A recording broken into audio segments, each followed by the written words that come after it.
coming off vacation, you have great family time. You always look forward to preparing for the challenges of another season. We've had a really good off season with our team. We had a good summer with our players.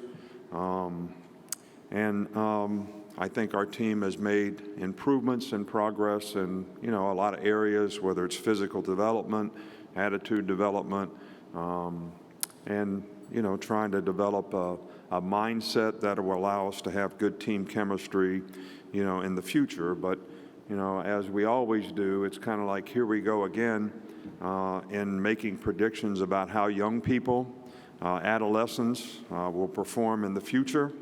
So that's why we play the games. That's why we have a season, so that we can sort of see how we grow and develop, and, how the team develops, all the things you need to develop on a team, the togetherness, the positive energy and attitude, the people being responsible for their own self-determination, the work, preparation, ability to overcome adversity, pride in performance that, make the team, allows the team to be able to play with the consistency you need to be successful for an entire season, especially in the SEC, which is a very challenging league. But I think it's also more difficult than ever to sort of predict, how your team is going to develop in all these areas, because we have more turnover, on rosters, in terms of how do you create a sense of object constancy, which we all strive for in our life, sense of belonging, sense of family, sense of consistency in what's coming next, and, what the challenges are, who I am, where I'm going, how I'm going to get there. And these things are all really critical factors in developing, creating an identity, personally, individually for players, as well as, for a team. And I think the more turnover you have, on your roster, probably the harder it is to predict, how those things actually happen. I think it's, also probably because of a lot of the changes that we have in college football as we move forward. It's also very, very important to stay focused on, what do you need to do to have a program that creates value for players and their future in terms of their personal development, their academic development, ability to develop a career off the field, which really prepares them for their future after football, and how can they develop a career, as a football player. So all these things contribute to how players can be more successful in life. And I still think, the focus needs to be on how do we continue to be able to have the kind of program that's going to help players develop, value for their future, which is why we all went to college, all of us, me included, all of you. And that's with the changes. We want to make sure that we sort of stay focused on the things that are most important for college student athletes. The players that we have here, Bryce, Will, Jordan Battle, have all represented our program in a first-class way. I think they've represented the university in a first-class way, and the conference. All these guys are on track to graduate in December, which we're very proud of the academic standard that we've been able to maintain in terms of graduation rate. I think we're in the top 3 in the country in APR. These guys have provided good leadership, for our team. They've worked hard. They're the right kind of people. They've got the right stuff. They're very talented players. But the challenge is, are the players on our team all going to buy into the principles and values and the standards of the organization, which these guys have done a great job of demonstrating, so that we can create the kind of identity that will create the kind of consistency and performance that we need to have a successful team. So mindset is really, really important to that. Leadership, which these guys have done a great job of providing, is also very important to that. But it's also, how do the other people on the team sort of buy into the leadership that have been provided? And that's always a work in progress with new players in the organization, new players on the team. So we have challenges on our team. I mean, we had 7 players drafted, 2 first-round draft picks, and some very, very good players at wide receiver and other positions that, will be difficult to replace. I think we've had 113 players drafted in the last 14 years and 41 first-round draft picks. So very proud of the fact that we've done a good job of creating value for players at the next level. But it'll be a challenge for us to replace the skilled players lost. 2 great receivers on our team last year. We've got some significant challenges in replacing, some offensive line people, which, Bryce Young is a great player. He's a great leader. He's a great quarterback, obviously. But quarterback is also a position that may be one of the most difficult positions in all of sports to play if you're not surrounded by good people. So the challenge for us is to make sure that we do an outstanding job of developing the players around him so that we can continue to be a very productive offensive team. Defensively, I think we've got 7 starters back, but again, the biggest challenge is going to be, how do we replace the corners that we lost? Because, corner is probably the one position that puts the greatest restrictions on what you can do on defense. So that's going to be a significant challenge for us as well. I do think we have good specialists, so we should be good at special teams. I'm really pleased with the new special teams coordinator, Coleman Hutzler, that we have. He's done a good job. The players have bought into it, which is always important on special teams. And from a staff standpoint, this is the first year in a long time we've had both coordinators, continuity in both coordinators, which I think is, probably a important thing for us. And the new coaches that we have brought in to replace coaches on our staff have, fit in extremely well. They made a positive contribution in the relationships they've been able to develop with players and the energy and enthusiasm and new ideas that they brought to the organization. So we're very, very pleased with the, staff that we have right now in terms of how they can contribute to developing, our team. I'd like to thank you all for all that you do to create interest, in college football. There's a lot of positive self-gratification that players gain from the things that you do, which I think, college football is a great game, tremendous interest on a national level to, see how these players develop and see, how, the competitive balance is something that, fans and people that watch college football are always interested in. And I think you all have done a really good job of, creating a circumstance that is very positive for our sport. And, we certainly thank you, for that. So any questions? Thank you, Coach. If you have a question, raise your hand. Aaliyah, Bailey, and Kiera will get to you. Again, if you could stand, if you're able, that will help us identify who's asking the question, and then we'll go from there. Again, please state your name and affiliation. Okay, we're going to start, Coach, over here on my left, right here in the middle, second row. Bob. Hey, Nick, how you doing? Doing great, thanks. Bob Holt, Arkansas Democrat Gazette. I don't know if you noticed, it stopped raining right before you came up, so I don't know if you had control over that or not.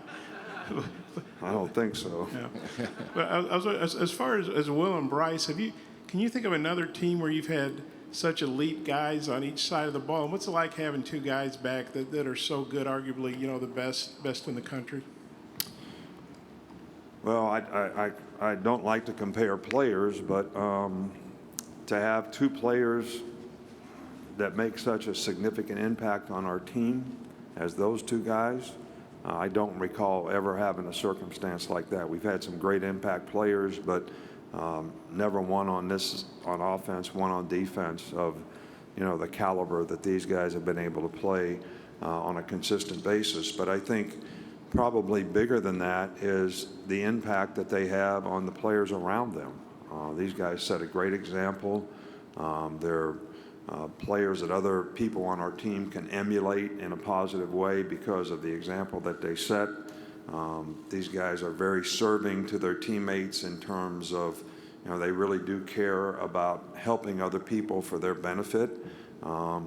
So these guys have not only been great players, they've contributed from a leadership standpoint probably as significantly as any leaders that we've had, and we've had some really good leaders in our program and our organization. So really excited about having these guys on our team. You couldn't ask for two better people I've always said that when the best players on your team are really good people with great attitude and great mindset, it's really helpful to developing the kind of team chemistry that you need to have a successful team. Coach, we'll go over here on our right-hand side on the second row. You have a question? No? All right. Let's go back over here on the left side here, third row. Good morning, Coach Saban. Scotty from Offscript. There's been a seismic shift with HBCUs and their popularity, but you also have FBS programs playing them. LSU is playing Southern. You have Notre Dame stepping out and playing Tennessee State. Could we ever see an Alabama playing at Alabama State or an Alabama A&M down the line? And a second part to that is, how have FCS systems become feeders to Power 5 programs as well as the transfer portal? Yeah, well, I think that I certainly can see. We've tried to be very supportive.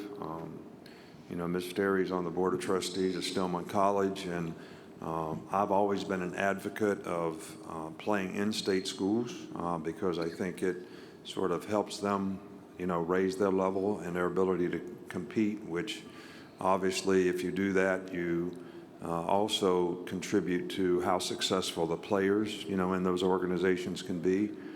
So I would be very much in favor, of that.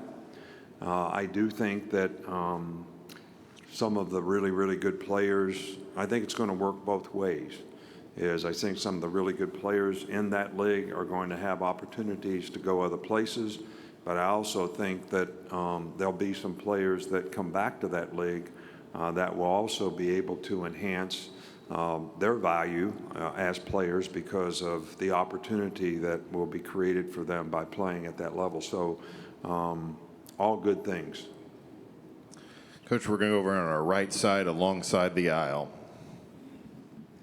Good morning, Coach. Ken Capps from Football Writers Association of America. There are going to be 4 student reporters from the Alabama Communications Department and 4 student reporters from the University of Texas Communications Department covering the game in Austin on September the 10th. These are brand new reporters covering this big of a game. What would be your advice and tips for them? First of all, I would say that there's nothing in my job description that would indicate that I'm qualified to answer that. But look, I think fair and honest always works. And I think it's a great opportunity for these young people to, be able to cover a game of significance. And Texas has a great program, and Sark's done a really good job there. And it's going to be a very challenging game for us. And I think that if these young folks can, report the facts as well as be fair and honest in their assessments of how things go, I think that's as much as anyone could ask from a professional standpoint. Coach, we'll go in the section right in front of you, about 4 rows back. Good morning, Coach. Johnny Ballpark Franks with Franks Media in Nashville and Huntsville.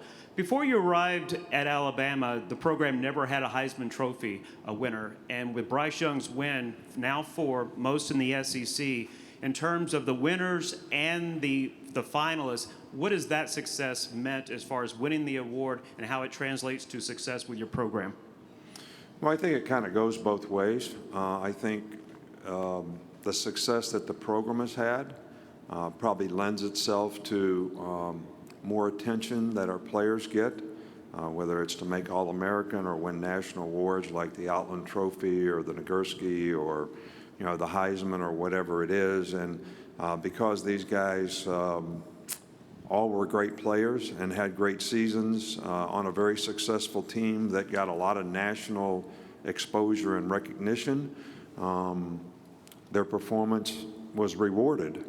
Their positive performance was rewarded because they got a lot of exposure because of the success the team had. So, I think it kind of goes both ways in terms of, players being recognized. And we're always very grateful that, our players do get recognized in a positive way because I do think those things create value for them in their future, and that's obviously the goal. Okay, we're going to go right here in front of me, Lane, right in front, right behind you. There you go.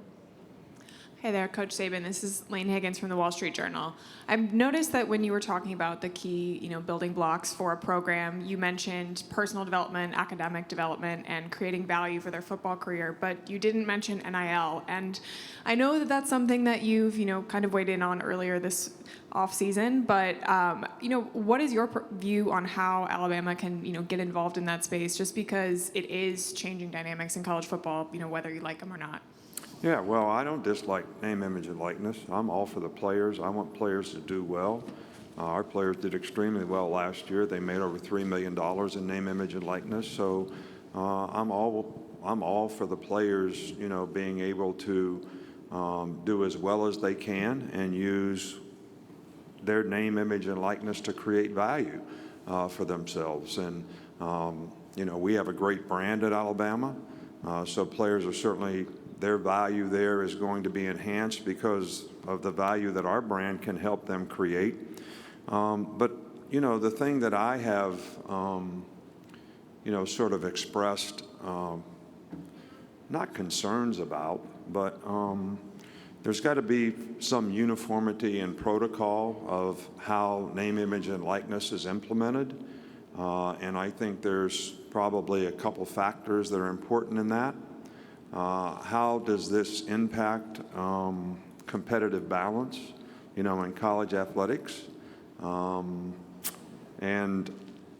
is there transparency to maintain fairness across the board in terms of college athletics? And how do we protect the players? Because there's more and more people that are trying to get between, the player and the money.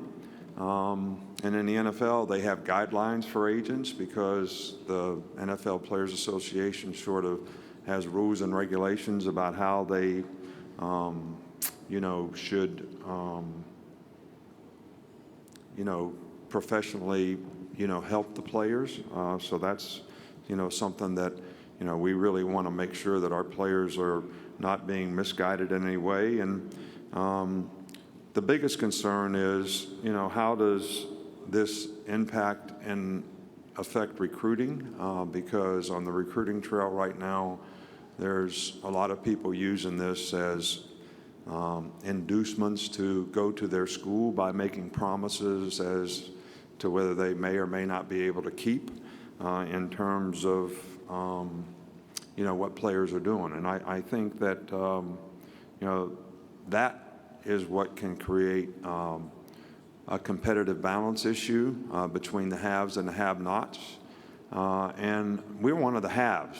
So, don't think that what I'm saying is a concern that we have in Alabama because we're one of the haves. But everybody in college football cannot do these things relative to how they raise money in a collective or whatever and how they distribute money to players. Those are the concerns that I have in terms of, how do we place guidelines around this so that we can maintain a competitive balance. There is no competitive sport anywhere that doesn't have guidelines on how they maintain some kind of competitive balance. And I think that's important to college football. I think it's important to fans. That's why they have rules in the NFL where you have a salary cap, you have difficult schedule. If you have a successful season, you draft later. If you have a successful season, you draft early. If you have an unsuccessful season, and all these things are created so that there is competitive balance, which is great for the game and it's great for fans. So name, image, and likeness is not an issue for us at Alabama. And our players, I think, did better than anybody in the country last year. Okay, we have time for a couple more. We're going to go over here on the right side in the middle, Coach. Right. Good afternoon, Coach. You're in the rare position of not only having a Heisman-winning quarterback, but having him return for another season. Can you talk about what kind of things you guys are coaching Bryce Young on the year after he won college football's highest award? And then in terms of offensive line, what kind of progress have you guys made this spring, a season after giving up a pretty high pressure rate on the quarterback? Yeah, well, I think that's one of the biggest challenges is the offensive line rebuild that we need to do. And I'm excited about the coach that we have at that position. You know, Coach Woodruff has done a really good job with the players and relationship building and fundamental progress. We do have some new players that may contribute to that weren't there in the spring. So that's something that we'll have to sort of assess, you know, in fall camp. And I think that, you know, one of the most important things for Bryce or any player who has success is to understand that, you know, success is not a continuum. You know, you have to continue to, success is momentary. So if you're going to continue to have success, you have to stay focused on the things that you need to do to improve, to prepare, to lead, to impact and affect other people around you. And, you know, Bryce has shown every indication that he's got a willingness to do all those things. He's a perfectionist in terms of what he wants to do and what he wants to accomplish. And, you know, so far I've been pleased with the way he's been able to maintain the mindset that you need to do to continue to improve and, you know, make progress as a player. We have time for two more. We're going to start over here on our right, Coach, second row, Glenn. Hey, Coach, do you see the SEC having 18 or 20 teams in the next few years? How do you think that would look? And would that mean a 10-game league schedule maybe? I have no idea. Glenn, you've been around me for 20 years now, and you know I don't like to answer hypothetical questions, which that could be as hypothetical as any I've ever been asked. I do think there is some tendency to, as current events sort of indicate, that mega conferences, you know, may be something in the future. It's not my job or my role to understand the dynamics of what's in the best interest of college football, the SEC, other conferences in terms of how they expand. But this has always been something that has happened. I know one thing for sure is we have a great league. We've made two really positive additions to our league that are going to come online in a few years. I think there's a lot of underlying dynamics from a business standpoint that could impact and affect, you know, how this happens, if it does happen in the future. But for right now, you know, we have 14 teams in our league for the next couple of years, and we have some really, really good teams in our league.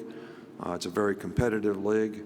You got to be on task each and every week that you play, and, you know, that's kind of what we're trying to stay focused on. But you know, that question's probably a better question for Greg Sankey or conference commissioners who maybe are looking at, you know, what's in the best interest of their league in the future. And I'm sure they would say, you know, maybe yes and maybe no, because who knows what those circumstances may have an impact and effect in a positive way on each and every league and on college football in general. But I do think if we move toward the mega conference, again, that whole thing about competitive balance is going to be in question. And look, I'm not here to say we should have it or we shouldn't have it, but if we have two 20-team leagues, how's that going to impact all the people that are not in those leagues? That's a question for all of you to speculate and answer on. I really can't speculate on that. Okay, we'll take one final question right in front of me, Coach. 3 rows. Kirk? Yeah. Kirk Bowles from the Austin American-Statesman. Nick, I don't know if it was a down year for you since you didn't win the national championship, but you also lost a couple games to former assistants, which you never do. When you self-scout, did you see anything in common that teams might use as a blueprint to try to beat Alabama, other than build one of the greatest defenses ever? Well, I think that, first of all the coaches who have had opportunities to go on and be head coaches in Division I, I'm very proud of. I think, they all did an outstanding job for us. They all had goals and aspirations that motivated them to do an outstanding job because they wanted to be head coaches. And I'm happy for them and their family that they got that opportunity. Sooner or later, these people that get these opportunities would get in situations where they had a chance to have nationally recognized, nationally powerful, whatever you want to call it, top-ranked teams. Like Georgia was last year, like Texas will be, I'm sure, very soon with Sark being the head coach there, and the staff that he has and the job that they're doing. So this is not something that is surprising to me. A lot of people are at really, really good schools. They've done a really, really good job. They've used, their own personal imprint to maybe take a few things that they learned that we do that helped us be successful, along with their imprint of what they want to do so that they can have successful programs. So this is not a surprise to me. It was, sort of expected, actually. And I'm happy to see each and every one of those guys do extremely well. Not extremely well against Alabama, but extremely well. So I'm kind of proud of the fact that there are some of our coaches who have got some of the most successful programs in the country. Coach, thank you for your time this morning. All right, good. Thank you all again. I appreciate what you do for college football and all of our players and the self-gratification that you provide for them. So thank you very much.